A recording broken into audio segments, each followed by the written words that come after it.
देशाच्या सुजाण मतदारांनो, नमस्कार. मतदारांनो, काही एका पण योग्य कारणासाठी आपलं मतदार ओळखपत्र पुन्हा मिळावं अशी मागणी तुम्हाला नोंदवायची आहे का? तर तुम्ही हे नक्की करू शकताय. त्यासाठी तुम्हाला भारत निवडणूक आयोगानं उपलब्ध करून दिलेला अर्ज क्रमांक 8 भरून द्यावा लागेल. तुम्ही हा अर्ज ऑनलाईन पद्धतीनं घर बसल्या देखील भरू शकताय. आणि त्यासाठी voters.eci.gov.in हे संकेतस्थळ तसंच वोटर हेल्पलाईन ॲप हे मोबाईल ॲप असे 2 पर्याय आपल्याला उपलब्ध आहेत. या व्हिडिओत आपण voters.eci.gov.in या संकेतस्थळावरून हा अर्ज कसा भरायचा ते पाहणार आहोत. त्याकरता या संकेतस्थळाला भेट द्या. या संकेतस्थळाच्या माध्यमातून भारत निवडणूक आयोगानं उपलब्ध करून दिलेल्या अनेक सेवांचा लाभ आपण घेऊ शकतोय. पण त्याकरता हे संकेतस्थळ वापरण्यासाठीचं खातं तयार करून लॉग इन करावं लागतं. हे खातं कसं तयार करायचं याबाबतचा स्वतंत्र व्हिडिओ आपल्या YouTube वाहिनीवर उपलब्ध आहे आणि त्याची लिंक इथे खाली डिस्क्रिप्शनमध्ये सुद्धा दिली आहे. संकेतस्थळावर लॉग इन झालं की आपण मुख्य पानावर येतो. या पानावर डाव्या बाजूचा फिल फॉर्म 8 अर्थात अर्ज क्रमांक 8 या पर्यायावर क्लिक करायचं आहे. त्यानंतर आपण हा अर्ज स्वतःसाठी की इतर दुसऱ्या मतदारासाठी भरत आहोत याबद्दल विचारलं जाईल. जर तुम्ही इतर दुसऱ्या मतदारासाठी हा अर्ज भरताय तर त्यांचा मतदार ओळखपत्र क्रमांक द्यावा लागेल.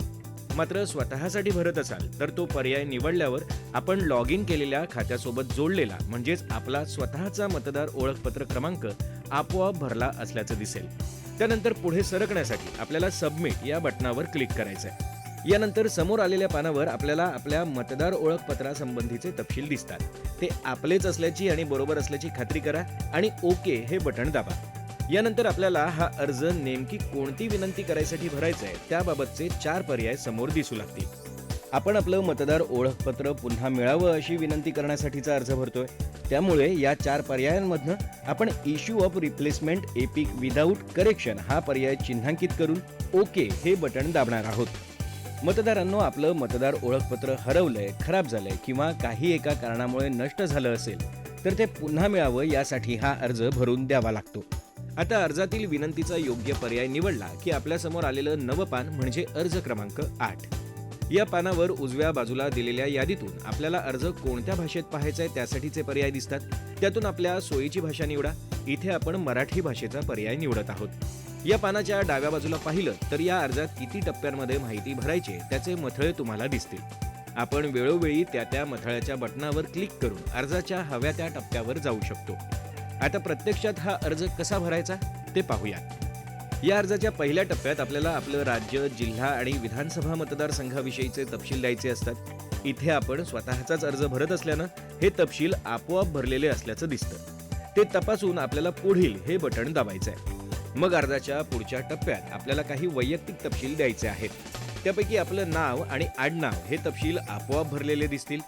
त्या खालच्या रकान्यात आधार क्रमांकाचा पर्याय निवडून आपला आधार क्रमांक लिहायचा आहे. आपण तो देऊ शकत नसू तर माझ्याकडे आधार क्रमांक नसल्याने मी आधार क्रमांक देऊ शकत नाही हा पर्याय चिन्हांकित करायचा आहे. मग त्या पुढच्या रकान्यांमध्ये क्रमानं तुमच्या किंवा तुमच्या नातेवाईकांचा मोबाईल क्रमांक आणि ईमेल ID हा तपशील भरून पुढील हे बटण दाबायचं आहे.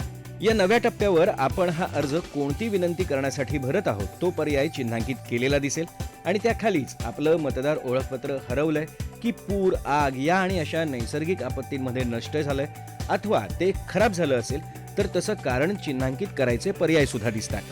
लक्षात घ्या, तुमचं मतदार ओळखपत्र हरवलं असेल तर तुम्हाला पोलीस ठाण्यात तशी तक्रार दाखल करून त्याची प्रत इथे जोडावी लागते.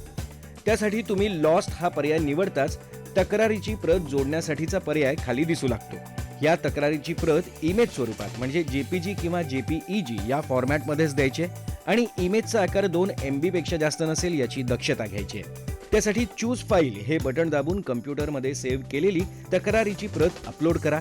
अशा रीतीने योग्य कारण चिन्हांकित करून ही प्रक्रिया पूर्ण केली की मग पुढील हे बटण दाबायचं आहे. अर्जाचा हा टप्पा म्हणजे एक प्रकारचं घोषणापत्रच आहे. या घोषणापत्रात सूचित केल्याप्रमाणे जर का आपण या संपूर्ण अर्जात दिलेली माहिती खोटी असल्याचं सिद्ध झालं तर हा लोकप्रतिनिधित्व कायदा 1950च्या कलम 31 नुसार दंडनीय अपराध असेल याची नोंद घ्या. यानंतर खाली तारखेचा रकाना भरलेला दिसेल. त्या शेजारच्याच रकान्यात आपल्याला आपलं ठिकाण लिहून पुन्हा पुढील हे बटण दाबायचं आहे.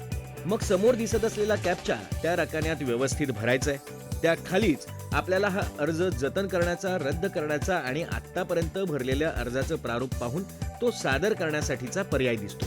अर्जाचं प्रारूप पाहून तो सादर करण्यासाठी आपण पूर्वावलोकन या बटणावर क्लिक करायचंय. मग आपल्याला भरलेल्या अर्जाचं प्रारूप दिसू लागेल. ते काळजीपूर्वक तपासून घ्या.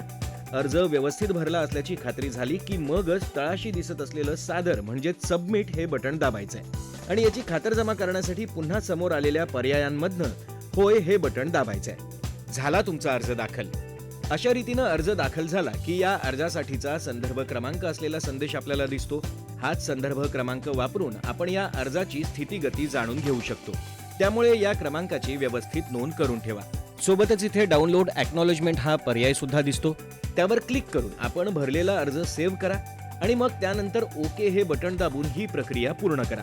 आता आपल्याला आपल्या अर्जाची स्थितीगती समजून घ्यायची असेल तर त्यासाठी या संकेतस्थळाच्या मुख्य पानावर जाऊन ट्रॅक ॲप्लिकेशन स्टेटस हा पर्याय निवडायचा आहे आणि मग समोर आलेल्या पानावर आपल्या अर्जाचा संदर्भ क्रमांक आणि राज्य हा तपशील देऊन सबमिट हे बटण दाबून आपण आपल्या अर्जाची स्थितीगती जाणून घेऊ शकतो.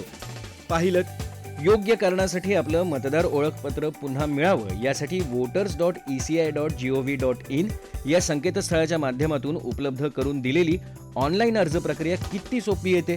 तेव्हा या सेवेच्या माध्यमातून आपलं मतदार ओळखपत्र नक्की मिळवा. धन्यवाद. मुख्य निवडणूक अधिकारी महाराष्ट्र राज्य यांच्यातर्फे जनहितार्थ प्रसारित.